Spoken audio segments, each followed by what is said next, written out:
আসসালামু আলাইকুম এভরিওয়ান। আমি রিমা ইসলাম, ঢাকা থেকে। Bangladesh daily blog by Rima Islam. সকলকে শুভেচ্ছা। কাছের এবং দূরে যেখান থেকে আমার এই ভিডিও দেখছেন সকলকে শুভেচ্ছা এবং অভিনন্দন। তো সবাই কেমন আছেন? নিশ্চয়ই আল্লাহর রহমতে ভালো আছেন। আমি আলহামদুলিল্লাহ আল্লাহর রহমতে ভালো আছি।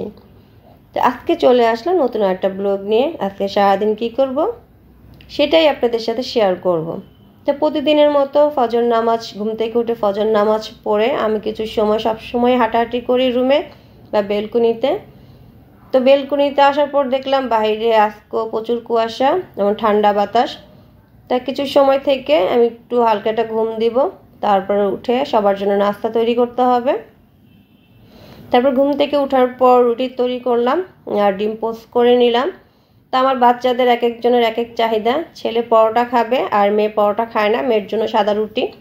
হাজব্যান্ডের কোনো চাহিদা নেই, তাকে পরোটা দিলে পরোটা খাবে, রুটি দিলে রুটি খাবে। ডিম যেভাবে ভেজে দেই সেভাবেই খাবে, কিন্তু ছেলে খাবে পোস্ট করে দিতে হবে ছেলেকে, ডিমের কুসুম ভাঙা যাবে না। আর মেয়ের জন্য ডিমের কুসুম ভেঙে দিতে হবে। মানে ওদের এক একজনের চাহিদা পূরণ করতেই আমাদের দিন পার হয়ে যায়।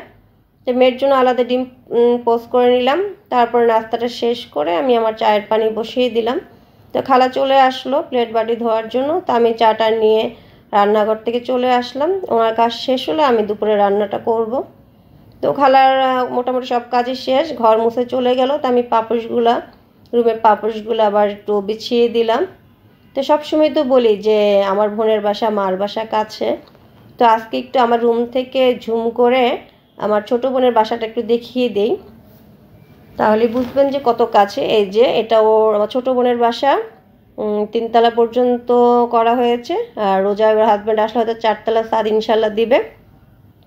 তারপরে দুপুরের জন্য মুরগি রান্না করব। মুরগিটা ধুয়ে নিলাম।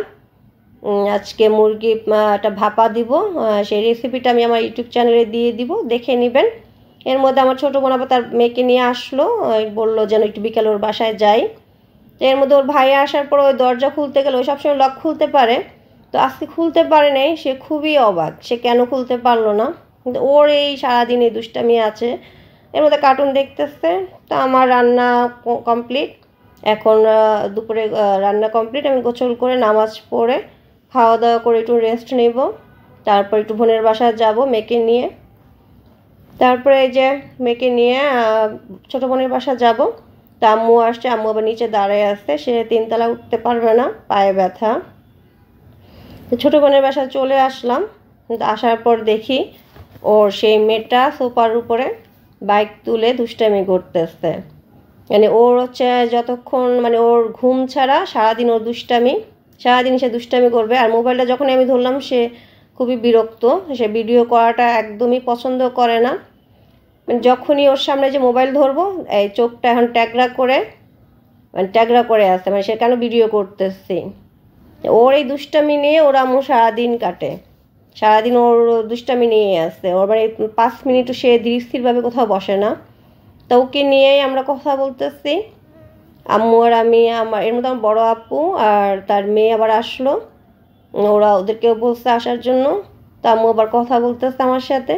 তো আমি এই যে আবার আম্মু একটু ভিডিও করে নিলাম।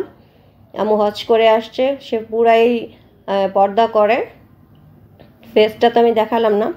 তা আমাদের এই কথার ফাঁকে তার মেকো থেকে কালি নিয়ে এটাকে রং পেন্সিলের নাকি কাজল নিয়ে আসলো, সারা শরীরে সে দাগাচ্ছে। ওকে যদি না করা হয় কোনো কাজ তাহলে মনে আর বেশি করে।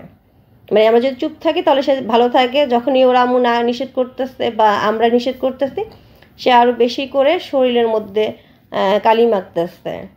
মানে ওর দুষ্টামি সামনাসামনি না দেখলে বোঝা যায় না। তারপরে এই যে আমার মেয়ে আবার ঝালমুড়ি খাবে, তখন ঝালমুড়ি আনলো আর আমাদের জন্য চা বসিয়ে দিল। ও আবার অনলাইন থেকে একটা চুড়ির আলনা কিনলো, সেটা একটা পেজ থেকে। তো আমাকে বললো কেমন হয়েছে, আমি বললাম যে হ্যাঁ অনেক সুন্দর হয়েছে। একটা পেজ থেকে নিচে চুড়ি আলনাটা ভালোই হয়েছে, দামটা এবং আলনাটা দুটাই সুন্দর হয়েছে। এর ফাঁকে আমার হাজব্যান্ড আবার ফোন দিল বাসায় যাওয়ার জন্য। বাসায় একটা লোক আসছে। তো আজকে আমাদের উত্তরা যাওয়ার কথা ছিল, ওই বাসার একটা 4তলায় দরজাটির প্রবলেম, ওটা ঠিক করবে। তা আজকে আর যাওয়া হলো না, আগামীকালকে ইনশাল্লাহ উত্তরা আবার চলে যাব। তারপর আমি এখন বাসায় চলে আসলাম। হাজব্যান্ড আবার ফোন দিচ্ছে বাসায় যাওয়ার জন্য। তারপর বাসায় এসে ওর সাথে কথা বলতেছি, আর মেয়ে সারাদিন বসে বসে টিভিতে এই ধরনের প্রোগ্রামগুলো দেখে। এখন মাগরিব আজান দিয়ে দিবে, তো বললাম যে তুমি টিভিটা অফ করে আমরা নামাজ পড়ে নিব। মাগরিবের নামাজটা পড়ার পর হাজব্যান্ড আবার নাস্তা নিয়ে আসলো। তা আমার পুরি দিয়ে চাটা খেতে ভালো লাগে। সবাই কার কেমন পছন্দ সেটা আমি জানি না, বাট আমার ভালো লাগে পুরি দিয়ে চা খেতে। তারপরে আমি আমার জন্য চা তৈরি করে নিলাম, আমার হাজব্যান্ডের জন্য। সকালে 1 কাপ চা আর বিকালে 1 কাপ চা না হলে মানে আমার মাথা ব্যথা হয়ে যায়। আমার সকালে এবং বিকালে 2 কাপ চা খেতেই হয়। মাঝে তেমন একটা না খেলেও চলে, কিন্তু সকালে এবং বিকালে এই চাটা আমার লাগেই। তারপরে আমি চা দিয়ে আমি আমার হাজব্যান্ড পুরি খাচ্ছি আর বাচ্চারা সালাদ দিয়ে। তারপর আমি আবার আমাদের জন্য পেয়ারা কেটে আনলো। তো ওরা পড়তে বসে গেল, আমি ওদের জন্য একটু ডিম সিদ্ধ হাফ বয়েল করে দিব। ফুল বয়েল করলে ছেলের কুসুমের গন্ধে ডিম খেতে চায় না, তো হালকা বয়েল হলেই উঠিয়ে নিব। তো ওদেরকে ডিমগুলো ছিলে দিয়ে আসলাম। তারপর হাজব্যান্ড আবার বাহিরে গেল, ওর একটা মিটিং আছে, মিটিংয়ে চলে গেল। তা আমি একা একা কী করবো, তা একটু বেলকনিতে আসলাম। উত্তরার বেলকনিতে আমার ভালোই লাগে, কিন্তু এখানকার বেলকনিতে পুরো অন্ধকার। আজকে আকাশে মনে কোনো তারাও নেই, পুরাই অন্ধকার বাইরের দৃশ্যটা। তো কী করবো একা একা, বাচ্চারা পড়তেছে। তো ওদের পড়া শেষ হলে আমরা আবার বসে সবাই মিলে টিভি দেখতেছি। তো ওরা টিভি দেখবে, তা আমি এখন চলে যাব এশার নামাজ পড়তে। এশার নামাজ পড়ে খাওয়া দাওয়া করে ঘুমাবো। তো আজকে এই পর্যন্তই, আগামীতে নতুন কোনো ব্লগ নিয়ে আবার আপনাদের সাথে হাজির হব। তো সেই পর্যন্তই, সবাই ভালো থাকবেন আর আমার জন্য দোয়া করবেন।